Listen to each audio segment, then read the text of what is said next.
doll fans! Welcome to the next edition of I Love video.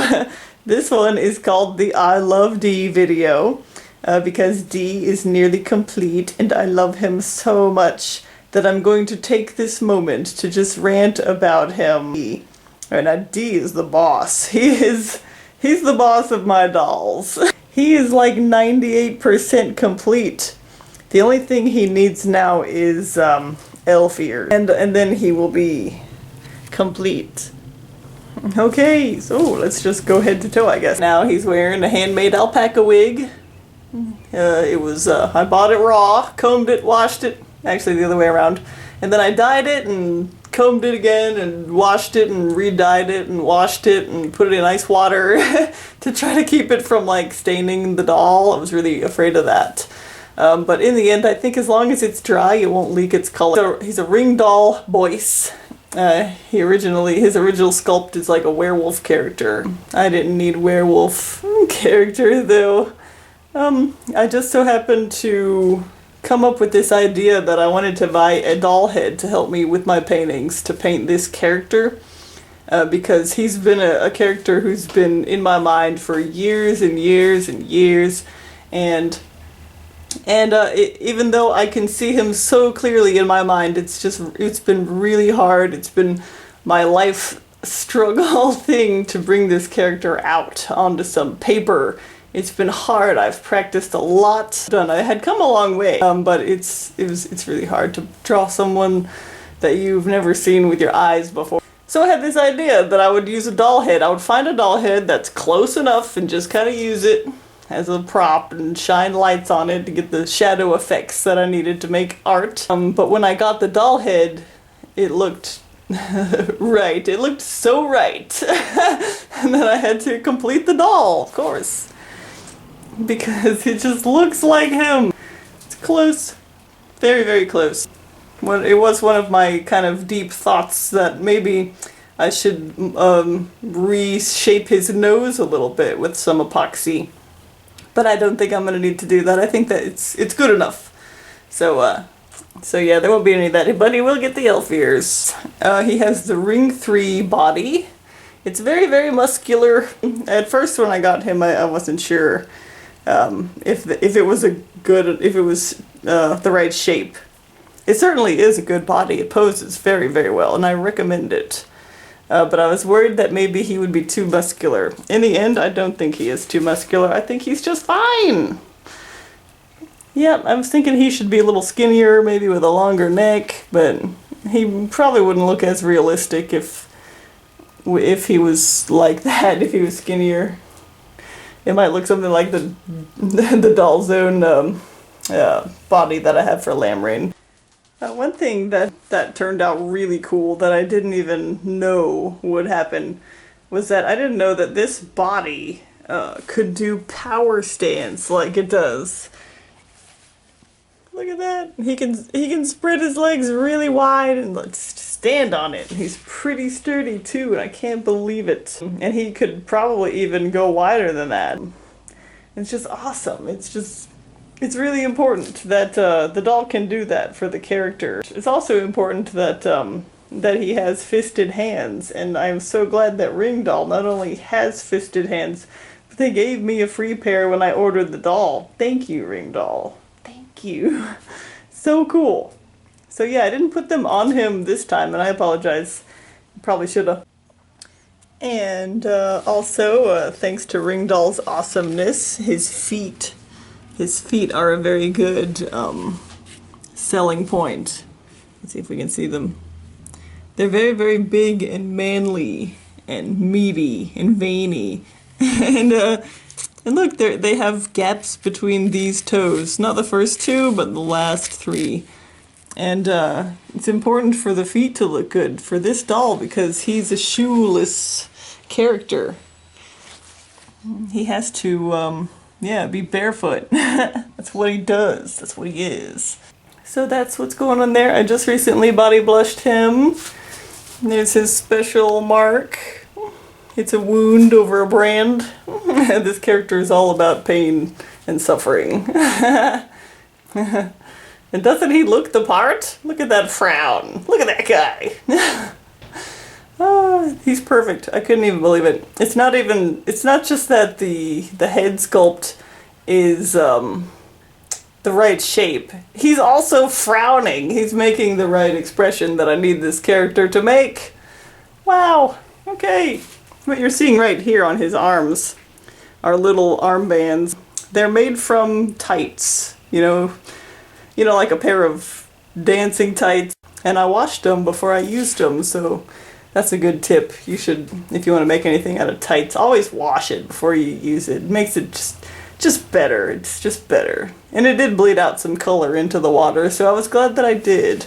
And then what you're seeing here on his arm is, this is leather that I harvested from my mom's old leather coat. Remember I told you a story before where I made a pair of pants for Abbott out of my mom's old leather coat? Well, that leather coat was quite big, so I have a lot of leather left over. And I came out with like a pattern for this wrist arm thing. Yeah, so it's got like its little sleeve pattern going on, but in addition to that, I soaked the pieces after cutting them out in water overnight, and then stretched them over his arms, over plastic of course, and tied them down, so now the leather takes the shape of his arms, and it looks all raggedy and and worn and everything. And what you're seeing right here is that I decided to use my my sewing machine to make buttonholes instead of punch grommets into the leather. So the buttonholes work really well for doing that. You can see them obviously, but they don't stand out as much as some silver grommets would.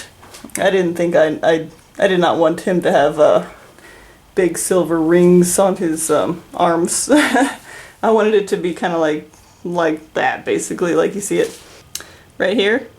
That's I like his glove to go in between the fingers like that and have that pointy look. That's also this. It's pantyhose fabric basically so he's got an inner glove and an outer glove.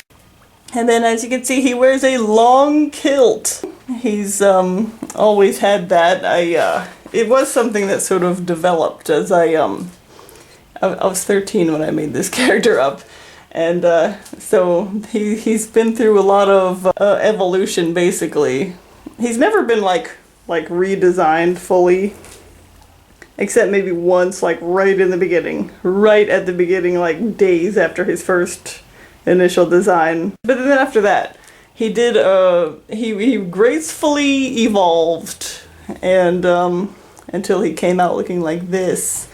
And it was a very, very long time ago that I decided he needed to have like a trailing fabric like around his waist, which basically turned out to be a kilt.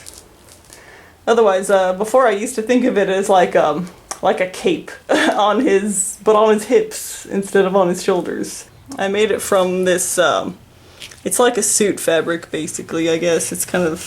It's not wool, it's kind of silky, but I made it out of this because I had made a pair of pants for Abbott and he wore it for like at least a year and it never stained him or anything, so I figured that was a good fabric to use. And of course, yes, I washed it up real good before I put it on the doll. There's the back of his hair.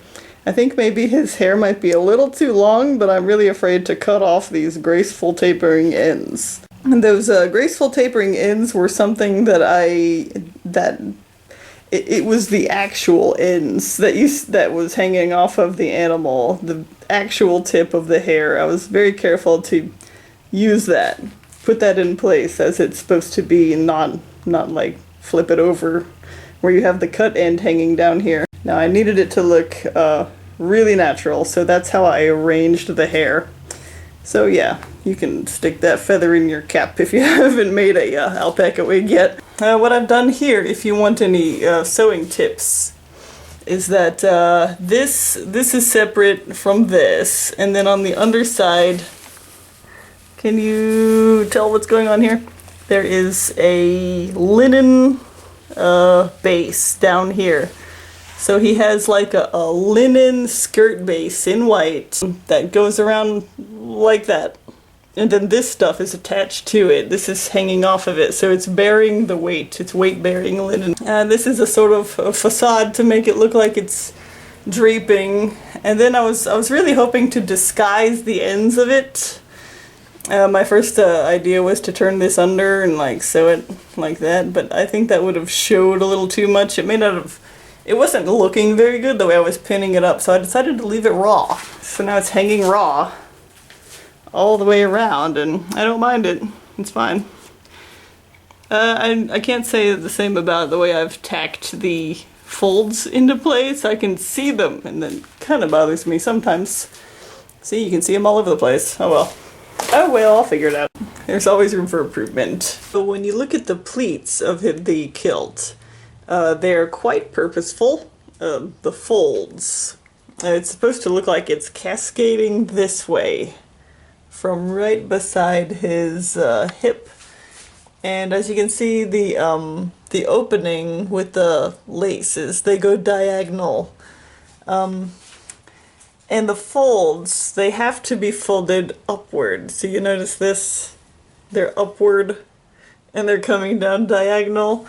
That was a big part of the challenge, was making that happen, because I don't think it's quite natural.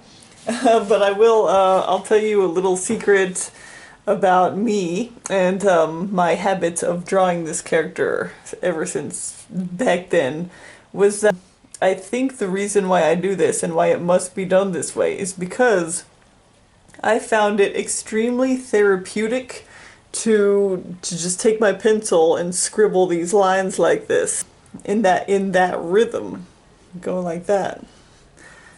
Because well, I don't know why, but that's just how it is, and I've done it many times where it's like second nature to me now. It's just something that I can just do. Drawing his face is still kind of a struggle to get it perfect, to get it the way I want to. Although I have kind of worked that into some sort of a habitual thing. So even something as small as his little pleats is still something like extremely important and influential on me. I'll try to show you his underwear. His underwear is also made from that stretchy, there you go, fabric. See, it closes with snaps. His underwear, there you go, it's laced up. That's what's going on. And it's like, I guess it's like those little tight, short briefs. Yeah, then he's got another thing right here. He's always had this ever since I was like a kid and drew him for the first time. He has that because his leg is showing, so basically it makes it interesting to look at. It's kind of an artistic mechanic. You know, if you're gonna have like this guy wearing this long kilt that's got a big slit in the front and he's gonna have his legs showing, then you gotta want to kind of add some interesting detail. So that's what that is. He's got this garter on. This string, I'm really proud of this string. Well, sort of. I'm proud that I found it, was able to find it and use it. It's just a raggedy string, looks like it's tying up his clothes. And it used to be thicker than this, but I went through and I cut it like that, basically, and made it thinner. See, it's got this sort of crocheted look when you spread it out. Yep. So I made it thinner to be more proportionate to a doll. And then his little socks that you see are the same thing that's going on with the wrist. Now, D. He's a very stoic character. His doll name is D because because of his quirk that he doesn't write his name all the way. He puts down D and then he just can't bring himself to write the rest of it. That's basically it. So I try to go with that in my writings. Look at him! Alright, I'm gonna snap some photos now. See you guys later. And who stole my sandwich?